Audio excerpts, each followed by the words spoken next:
There we go. Cthulhu children's books. Well, something like that. I've never actually read any.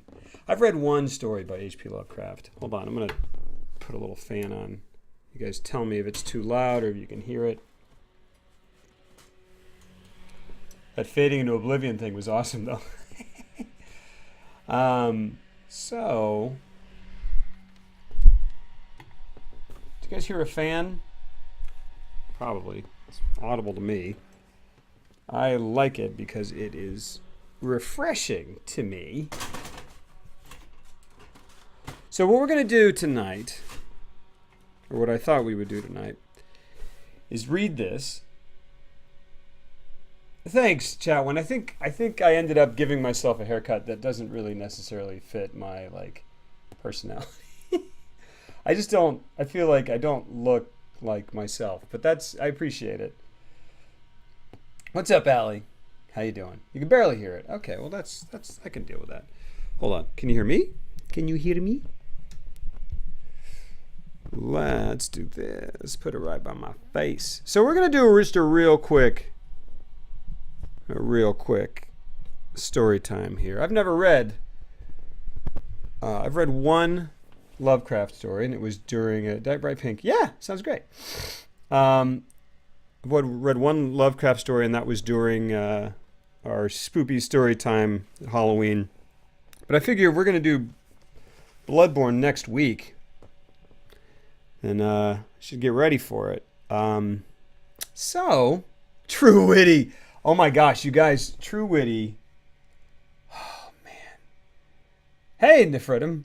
Yeah, I think we're going to do Last of It. Well, so here are the things I was thinking we would do. I thought we'd read this. Or a little bit of it. Maybe not the whole thing because it's kind of long. We'll finish it on another stream or maybe later. We could... What I thought we might do is try to finish Dark Souls 2? Try to finish Scholar so I can get it out of here? Well, I've got Call of Cthulhu up because I figured we'd start with that one. Hey, Bad Roll Joe. How you doing, man? And then definitely play Last of Us. And then we've got... Undertale. So we've got no shortage of things to do. First of us? The first of us. First of us for the worst of us? So I don't know. We'll think about that. Oh, that's awesome. I love The Last of Us 2 so far. I mean, it's pretty freaking awesome, and I haven't gotten to play it in a couple days. I haven't played it in a couple days. So let's read a little bit of Lovecraft. Let's read at least for 5 minutes. See where we go, and then we'll just see where we go from there. Okay. So how's that? Hope you guys are doing well. And this is a cold read. I've never read this in my life, so at least that I'm aware of. Let me get a little closer.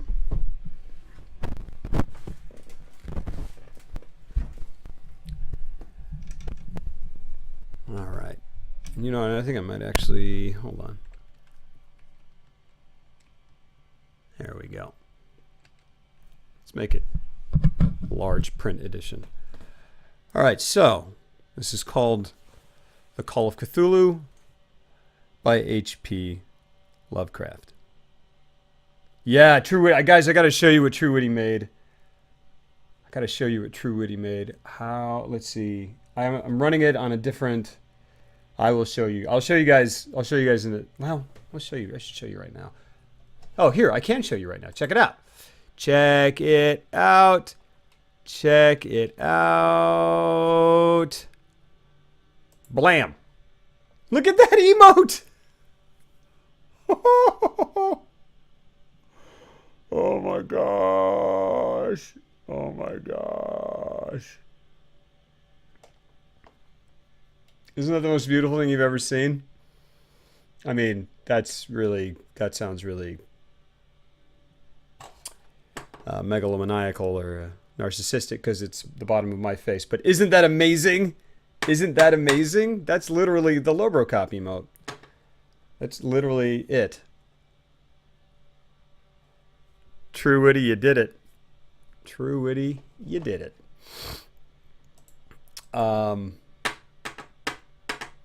It's amazing. It's amazing. All right. Okay. Yeah, baby. All right. So here we go. This is The Call of Cthulhu by H.P. Lovecraft. Don't know what to expect. Probably something funny, right? It says, found among the papers of the late Francis Wayland Thurston of Boston. Of such great powers or beings, there may be conceivably a survival of a hugely remote period, when consciousness was manifested perhaps in shapes and forms long since withdrawn before the tide of advancing humanity, forms of which poetry and legend alone have caught a flying memory and called them gods, monsters, mythical beings of all sorts and kinds. What's up, Caruso? How you doing? I wish I could play Bloodborne tonight as well. 1. The Horror in Clay. The most merciful thing in the world, I think, is the inability of the human mind to correlate all its contents. We live on a placid island of ignorance in the midst of black seas of infinity, and it was not meant that we should voyage far. Should we get some music? You officially married? On Jolly Co-op, you got married? Oh my gosh. Guys, can we get some hearts in the chat for Unjolly Co-op who just got married? Married! That's freaking amazing. That's unbelievable, man. Oh, man. Can't say enough. I want to say congrats on beating DS2. Thank you. Can't wait for BB and more Undertale. Thank you, sir. Dude, on Jolly Co-op. What a jolly co-op you've made. What jolly co-op you've entered into. Congratulations, sir. Why can't I just do less than 3? That's greater than 3. That's how much love I'm sending, man. Greater than 3. Greater than 3. Lots of love. Lots of love. That's amazing, man. Yeah, rock and roll, man. Dude, that is so great. That's freaking awesome. No, not unjolly. Super jolly. Super duper jolly. All right. Let's see about some music. What kind of music do we want? Let's see. Let's do something. Let's do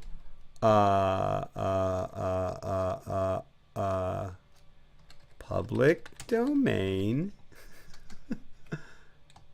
creepy music. Here we go. Giant worm.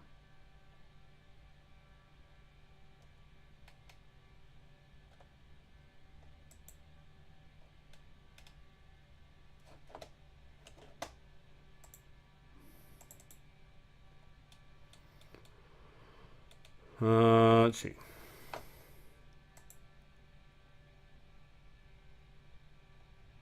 Is it playing anything?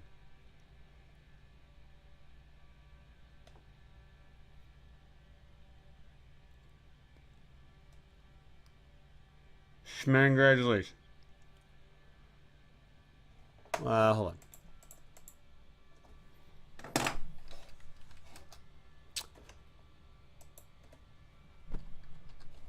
Royalty free creepy music. Hold on.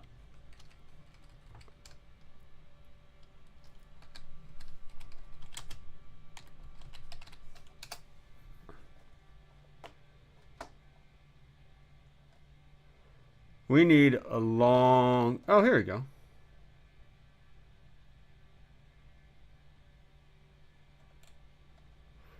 Let's do this.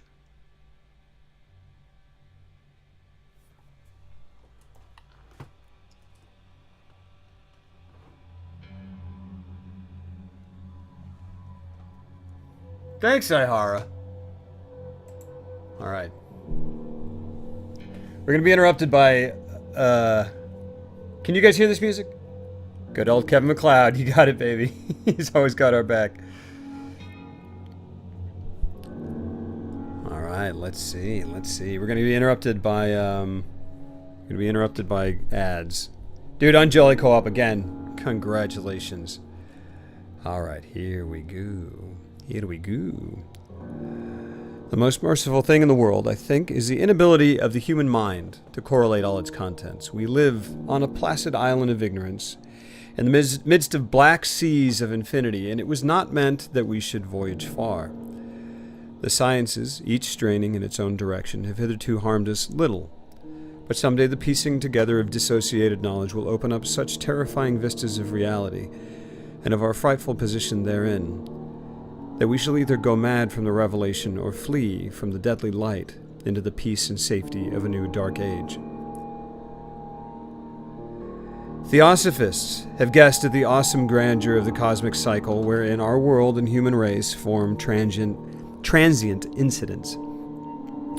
They have hinted at strange survivals in terms which would freeze the blood if not masked by a bland optimism. But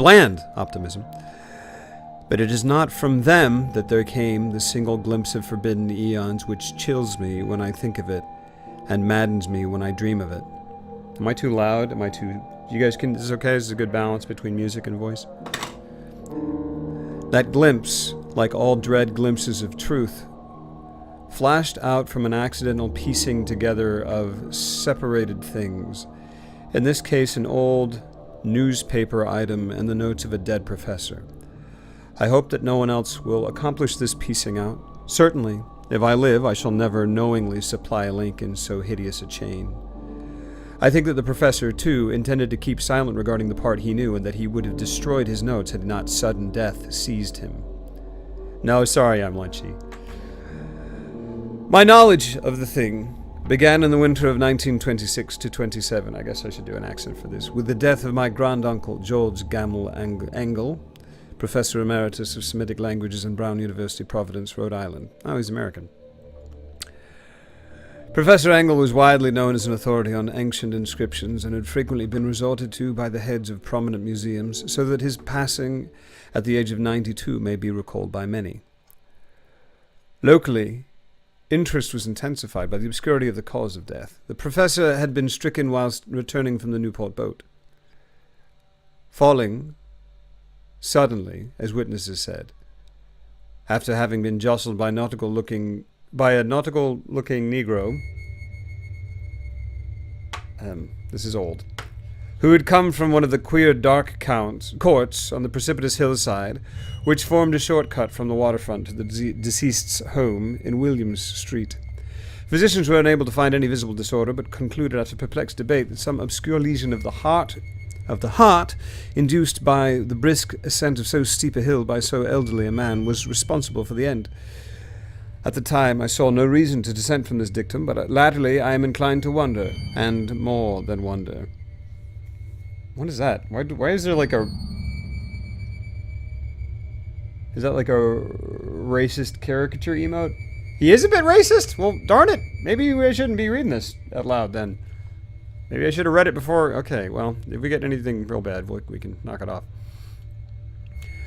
As my grand-uncle's heir and executor, for he died a childless widower, I was expected to go over his papers with some thoroughness, and for that purpose moved his entire set of files and boxes to my quarters in Boston. Much of the material which I correlated will be later published by the American Archaeological Society, but there was one box in which I found exceedingly puzzling, and which I felt much averse from showing to other eyes. It had been locked, and I did not find the key till it occurred to me to examine the personal ring which the professor always carried in his pocket. Yeah.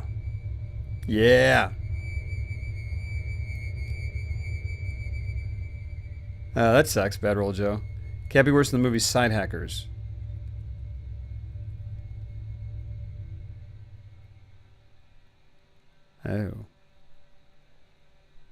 Oh, that's no good, Ali. All right. It had been locked, and I did not find the key till it occurred to me to examine the personal ring which the professor carried always in his pocket.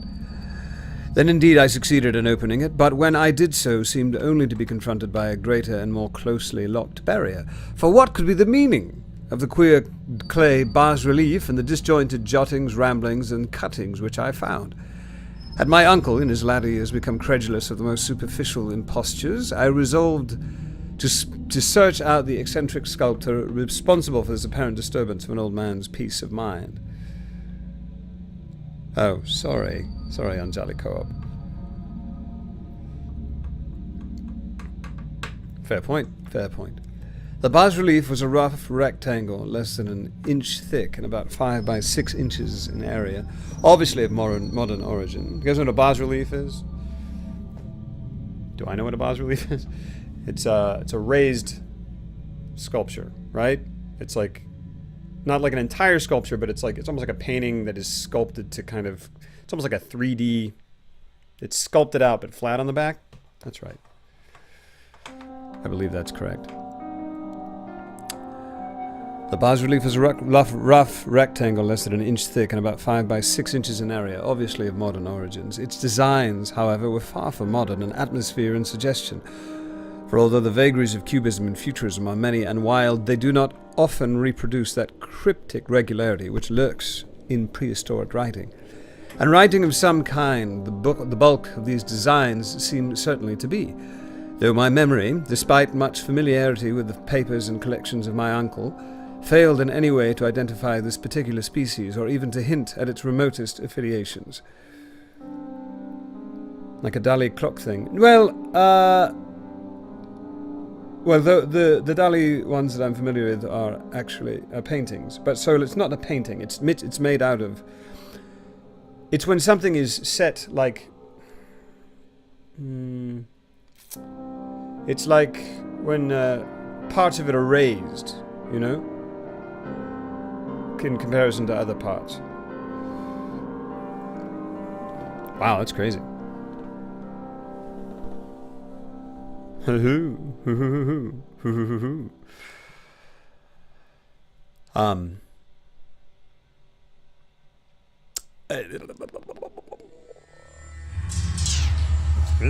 writing of some kind, the bulk of these designs seemed certainly to be, though my memory, despite much familiarity with the papers and collections of my uncles, failed in any way to identify this particular species or even to hint at its remotest affiliations. Above these apparent hieroglyphics was a figure of evidently pictorial intent, though its impressionistic execution forbade a very clear idea of its nature. It seemed to be a sort of monster, or symbol representing a monster, of a form which only a diseased fancy could conceive. If I say that my somewhat extravagant imagination yielded simultaneous pictures of an octopus, a dragon, and a human caricature, I shall not be unfaithful to the spirit of the thing. A pulpy, tentacled head surmounted a grotesque and scaly body with rudimentary wings, but it was the general outline of the whole which made it most shockingly frightful. Behind the figure was a vague suggestion of a cyclopean architectural background. The writing accompanying this oddity, aside from a stack of press cuttings in Professor Engel's most recent hand, Writing accompanying this oddity was, aside from a stack of press cuttings, in Professor Engel's most recent hand, and made no pretense to literary style. What seemed to be the main document was headed Cthulhu Cult, in characters painstakingly printed to avoid the erroneous reading of a word so unheard of. The manuscript was divided into two sections, the first of which was headed 1925 Dream and Dream Work of H.A. Wilcox, 7 Thomas Street, Providence, Rhode Island, and the second, Narrative of Inspector John R. LaGrasse, 121 Beanville Street, New Orleans, Louisiana, at 1908 AAS meeting. Notes on same and Professor Webb's account. The other manuscript papers were all brief notes, some of them accounts of the queer dreams of different persons, some of them citations from theosophical books and magazines, notably W. Scott Eliot's Atlantis and the Lost Lemuria. Those are real theoretical places. And then Ooh. And the rest comments on long-surviving secret societies and hidden cults, with references to passages in such mythological and anthropological source books as Fraser's Golden Bough and Miss Murray's Witch Cult in Western Europe. The cuttings largely alluded to outre mental illnesses and outbreaks of group folly or mania in the spring of 1925. The first half of the principal manuscript told a very peculiar tale. It appears that on March 1st, 1925, a thin, dark young man of neurotic and excited aspect had called upon Professor Engel, bearing the singular clay bas-relief, which was then exceedingly damp and fresh. His card bore the name of Henry Anthony Wilcox, and my uncle had recognized him as the youngest son of an excellent family slightly known to him, who had latterly been studying sculpture at the Rhode Island School of Design and living alone at the Fleur-de-Lis building near that institution. Wilcox was a precocious youth of known genius but great eccentricity, and had from childhood excited attention through the strange stories and odd dreams he was in the habit of relating. He called himself psychically hypersensitive, but the staid folk of the ancient commercial city dismissed him as merely queer. Never mingling much with his kind, he had dropped gradually from social visibility and was now known only to a small group of aesthetes from other towns. Even the Providence Art Club, anxious to preserve its conservatism, had found him quite hopeless. Balin 4716, 4716. We will be playing that next Wednesday. That's when it's starting. All right. On the occasion of the visit, ran the professor's manuscript, the sculptor abruptly asked for the benefit of his host's archaeological knowledge in identifying the hieroglyphs, on the bas-relief. He spoke in a dreamy, stilted manner which suggested pose and alienated sympathy, and my uncle showed some sharpness in replying, for the conspicuous freshness of the tablet implied kinship with anything but archaeology. Young Wilcox's rejoinder, which impressed my uncle enough to make him recall and record it verbatim, was a fantastically poetic cast, which must have typified his whole conversation, and which I have since found highly characteristic of him. He said, "It is new indeed, for I made it last night in a dream of strange cities, and dreams are older than brooding Tyre, or the contemplative Sphinx, or garden-girdled Babylon." It was then that he began that rambling tale which suddenly played upon a sleeping memory and won the fevered interest of my uncle. There had been a slight earthquake tremor the night before, the most considerable felt in New England for some years, and Wilcox's imagination had been keenly affected.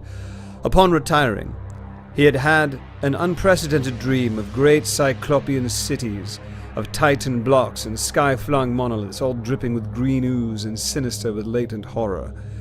Hieroglyphics had covered the walls and pillars, and from some undetermined point below had come a voice that was not a voice, a chaotic sensation which only fancy could transmute into sound, but which he attempted to render by the almost unpronounceable jumble of letters, Cthulhu Fhtagn.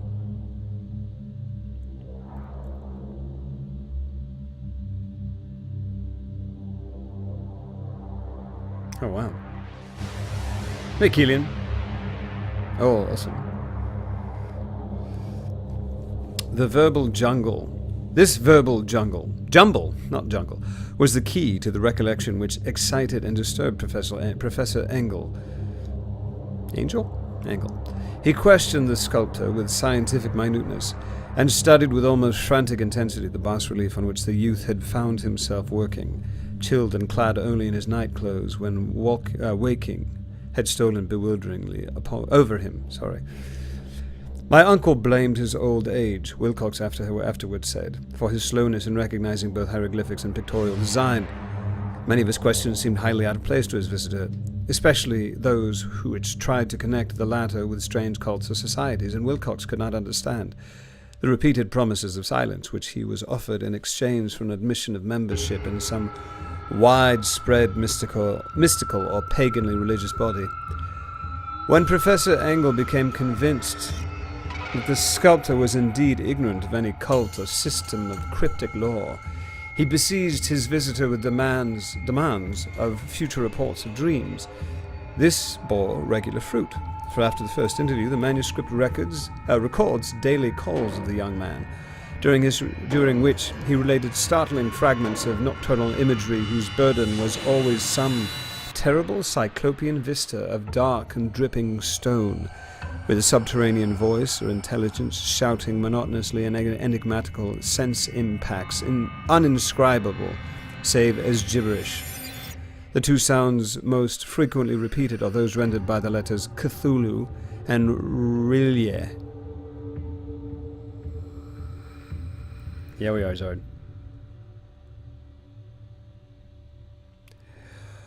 On March 23rd, the manuscript continued. Wilcox failed to appear, and inquiries at his quarters revealed that he had been stricken with an obscure sort of fever and taken to the home of his family in Waterman Street.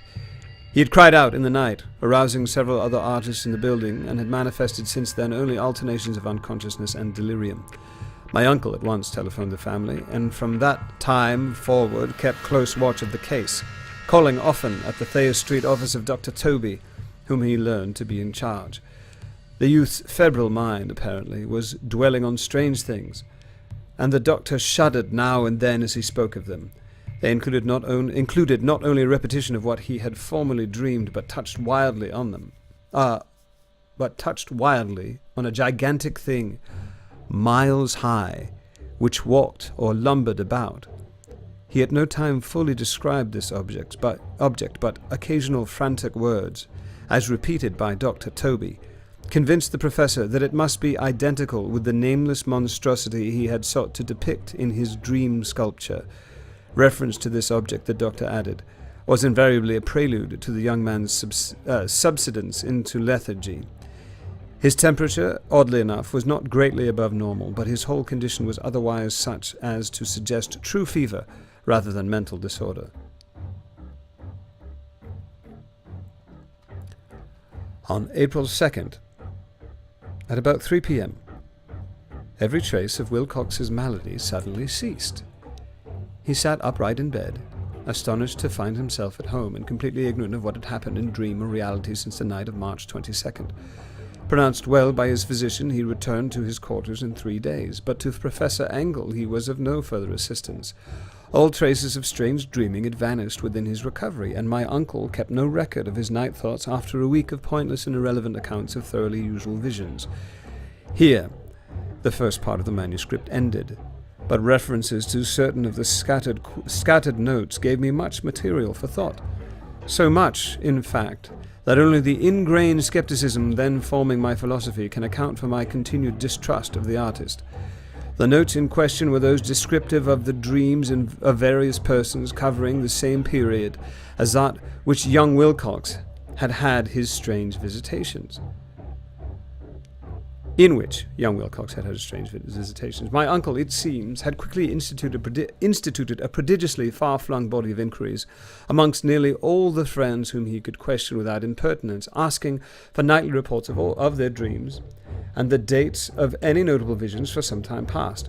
The reception of his request seems to have been varied, but he must, at the very least, have received more responses than any ordinary man could have handled without a secretary. The original correspondence was not preserved, but his notes formed a thorough and really significant digest. Average people in society and business doing the traditional salt of the earth gave an almost completely negative result.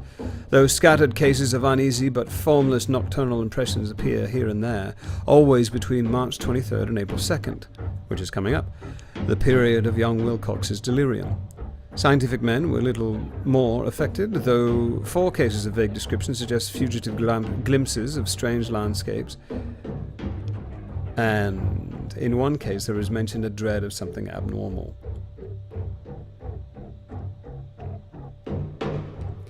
It was from the artists and poets that the pertinent answers came, and I know that panic would have broken loose had they been able to compare notes. As it was, lacking their original letters, I half suspected the compiler of having asked leading questions, or of having edited the correspondence in corroboration of what he had latently resolved to see.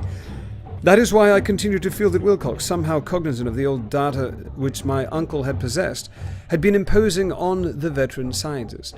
These responses from aesthetes told a disturbing tale. From February 28th to April 2nd, a large proportion of them had dreamed very bizarre things, the intensity of the dreams being immeasurably the stronger during the period of the sculptor's delirium.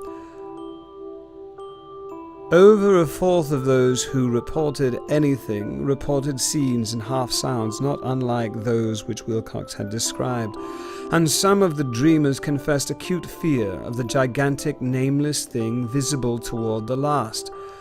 One case, which the note describes with emphasis, was very sad.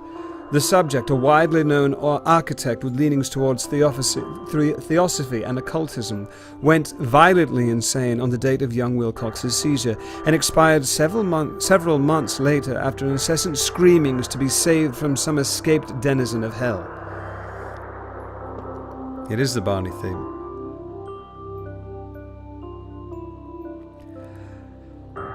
Had my uncle...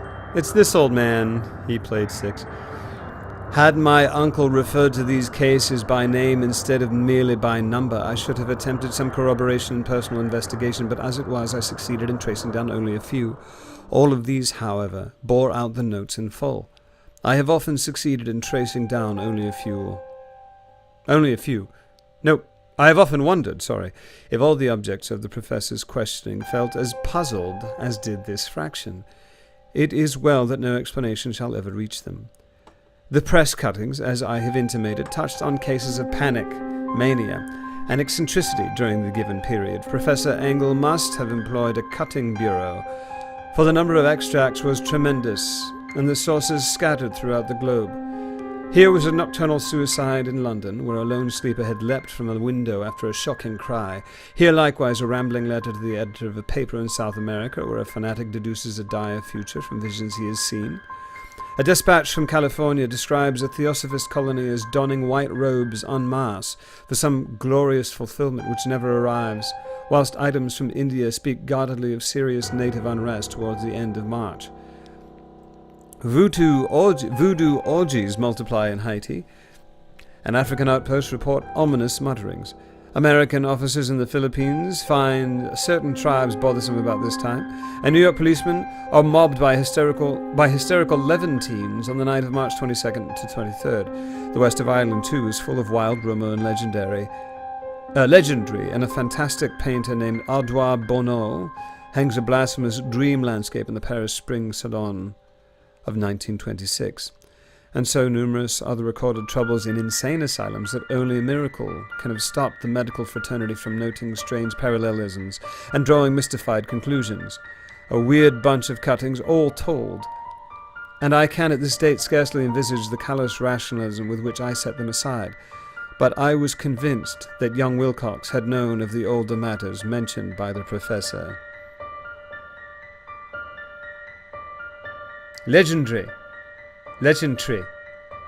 Speak proper British.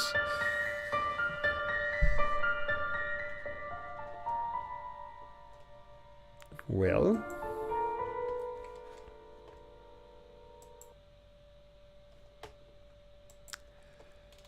that is the end of part 1.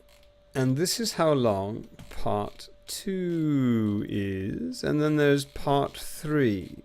So, I think perhaps we shall stop there and begin the gaming segment of the evening. But perhaps in future streams we will continue. What do you think? What do you think? So what do we want to do, guys? I think... Oh yeah, definitely Nexi. Yeah, so I think I want to play Last of Us, definitely.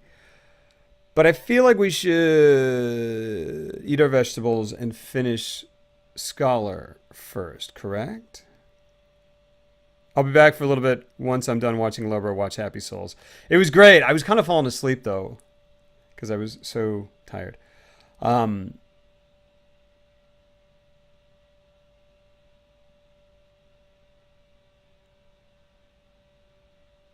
Hey, Asphyxiate. Yeah, how you guys doing? Yeah, I didn't really get to look at chat much. How close to done with Scholar? I think. Gosh, if Zengo was here, he would know. I never know. Ivory King DLC. Oh, we're still gonna do the freaking Ivory King.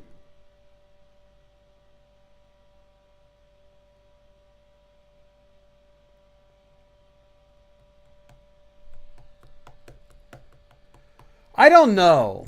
The DLCs are the same, right? We could just beat the game by going after those last 3 bosses, right?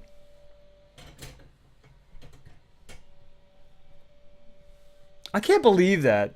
That's so crazy that there's a DS2 event and I'm finishing just as everyone's starting. Shoot straight to the end bosses and poof? I don't know. What do you guys think? We're all okay with that, Larva. I don't want to go back to a certain valley. Yeah, you don't need to do any of the DLC stuff. I mean, like, Ivory King's an okay dude.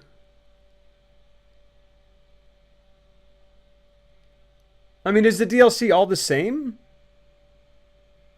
I'm all okay with that idea. It might not be that bad. Well, gosh darn it. Like, I kind of want to go fight Ivory King, but, like, getting all those dudes. Horse McLovin Valley. Yeah. Just do the fun bosses. Nothing changed in the DLC as far as you know. Yeah. Yeah, it's all the same. Okay. They're the exact same. I missed the stream when the vid show up. I don't know what you mean. What does that mean? The vid? The vid? Just replace the dudes with us chat people. Ha ha ha ha ha! It's not a bad idea, honestly. Not the worst idea ever. Hey, Vader's Prodigy. When the vid, though? What vid? I don't know what you mean. Dead or alive, you are coming with me. Oh, you just mean... Oh, okay. Mirror's Edge Catalyst? I haven't finished playing the first Mirror's Edge. I played... not very much at all. Vader's Prodigy, thank you for the follow. To not be on For Honor right now. Playing like... and the game is running worse. Kill the end game plebs. Alright, let's... Let me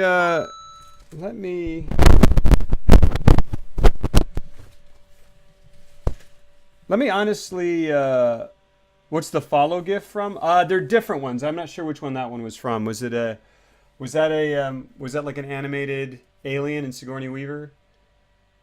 Because if so, that is from The Critic, which is a fantastic, fantastic show that I love very much. Yeah, from Alien 3. Right. Definitely. So I'll tell you what, I'm gonna turn off the stream for a second. I'm gonna reset. Yeah, it's a great show. Absolutely, man. Absolutely freaking lutely.